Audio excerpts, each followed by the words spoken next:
সাকিব তামিমের শীতল যুদ্ধটাই বাংলাদেশ ক্রিকেটে অস্থিরতার বড় কারণ। ওদের এই উত্তপ্ত সম্পর্কের জন্যই আদতে বাংলার ক্রিকেটে যত সমস্যার সৃষ্টি হচ্ছে।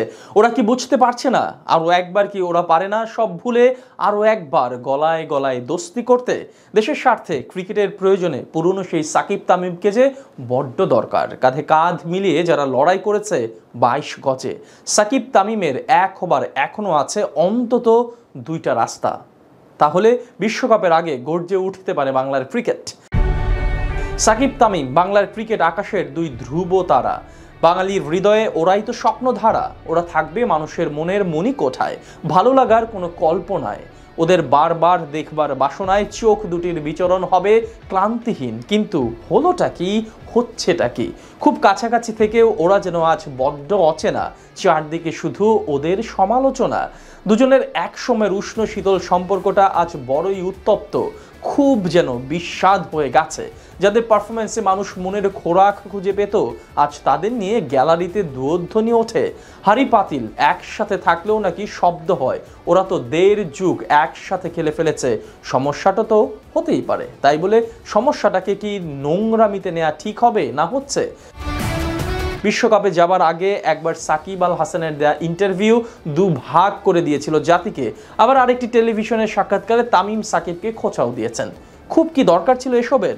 এভাবে কাদা ছোঁড়াছুড়ি করে আদতে হবেটা কি, হচ্ছেটাই বাকি। অবসর টবসর নিয়ে তামিম একেবারে একাকার অবস্থা করে ফেলেছেন। বিভিন্ন বাহানায় সাকিবের সিরিজ না খেলা। আদতে দুজনেই তো ক্রিকেটের বাইরেই চলে গেলেন। ওদের এমন টানাপোড়েনের রীতিমতো বাধ্য হয়েই হয়তো আনকোরা নাজমুল শান্তকে ক্যাপ্টেন করতে হয়েছে, তাও আবার 3 ফর্ম্যাটে। একটু ভাবুন তো, দেশের ক্রিকেটের ভালোটা কি হচ্ছে? প্রমাণ তো সবশেষ শ্রীলঙ্কা সিরিজটাই।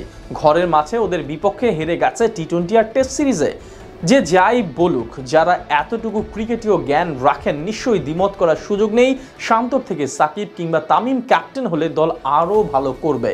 প্রমাণ তো বিপিএলেই একটা সময় বাদ পড়ার শঙ্কায় থাকা বরিশালকে সামনে থেকে নেতৃত্ব দিয়ে চ্যাম্পিয়ন করে ছেড়েছে তামিম ইকবাল। এটাও সত্য যে ওদের নির্বিঘ্নে খেলা চালিয়ে যাবার জন্যে ম্যানেজমেন্টকেও সকল সুযোগ সুবিধা নিশ্চিত করতে হবে। পুরোপুরি সেটা সম্ভব হচ্ছে না নিশ্চিতভাবেই। ব্যাপারটা তামিমের কথাতেও স্পষ্ট। কোচ চন্ডিকা হাথুর সিংহের সাথে বড় কোনো ইস্যুই আছে তার। এখানে তো বোর্ডকেই সমাধানের পথ তৈরি করতে হবে। সেটা কি তারা করছে? জীবন মানেই তো জঞ্জাল, জীবন মানেই সংকট আর জটিল সব সমস্যা। কিন্তু জীবনেরও তো দুইটা দিক রয়েছে। ঠিক যেমনটা থাকে টস কয়েনে, টসে হারলেই তো আর একটা দল ম্যাচ হেরে যায় না, ঠিক তেমনি জীবনে কঠিন সময় কখনো সামনে এসে দাঁড়ালেই জীবন ফুরিয়ে যায় না। ঘুরে দাঁড়ানোর মাঝেই তো মানুষের সার্থকতা, সফলতা।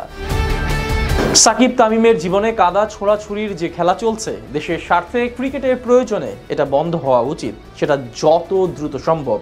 এক্ষেত্রে সবচেয়ে ভালো হতে পারত ওরা যদি একটা টেবিলে বসে চায়ের চুমুকে ব্যাপারটা মিটিয়ে নিতে পারত।